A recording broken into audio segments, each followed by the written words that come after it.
In the valley around the Kedarnnath temple, Mansoor is a local Muslim porter carrying tourists up to the temple on his back. Mansoor lives with his mother Amina.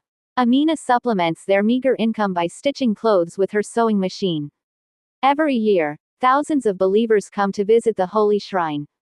The porters play a major role in carrying the old and the sick up the mountain, so they can also see God with their own eyes. Mansoor believes that every believer should have a pleasant visit to their God and goes out of his way to make their trip pleasurable. Mandakini Mishra aka Muku is the daughter of a Hindu Brahmin priest who runs the hostel for pilgrims by the temple on behalf of the temple committee.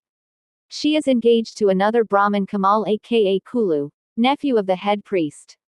He was meant to marry her older sister Brinda, but he dumped the sister and switched to her when she grew up to be prettier.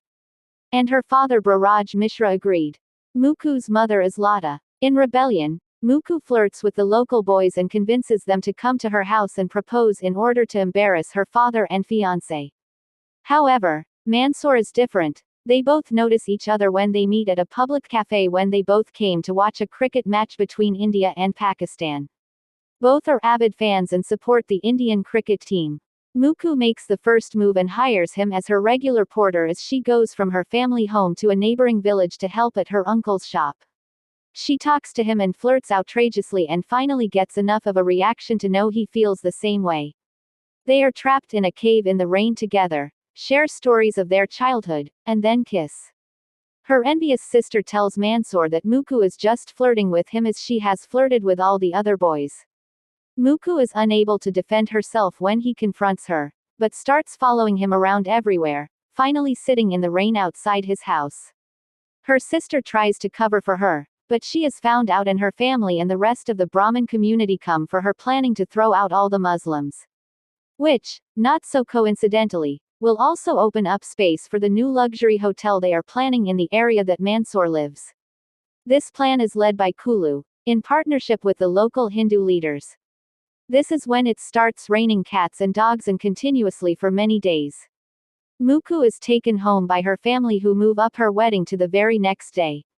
Mansoor meets Braraj at his house but is beaten up mercilessly by Kulu and his goons. Nevertheless, Muku keeps insisting that Mansoor will come for her before the wedding. Meanwhile, the Muslim porter community prepares to leave the valley. Mansoor decides not to leave without Muku. Muku is married and attempts to commit suicide. However, she is saved by her family. Her now husband taunts Mansoor with the news. Mansoor runs to Muku and promises he will come back for her that night when she is recovered, so they can leave the valley together.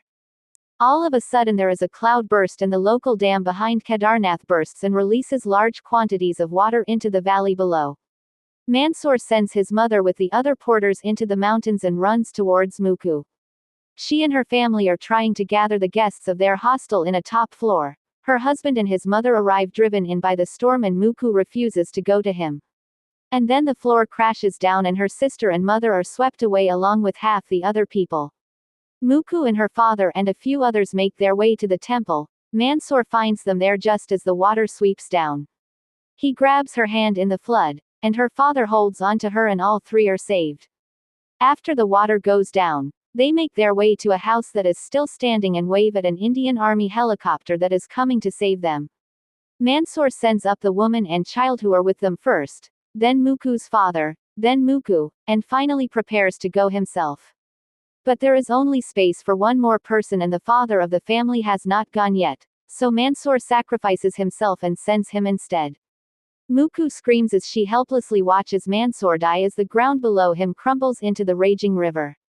3 years later, in the winter, as the presiding idol of the Kedarnath temple returns from the Ukimith temple, Muku dressed in the clothes of a widow is still seen living with Brijraj and running the lodge, listening to Mansoor's favorite song on the radio which she dedicated to him as she smiles. 4,500 people died in the Kedarnath tragedy, 70,000 missing, 50,000 rescued by Indian armed forces.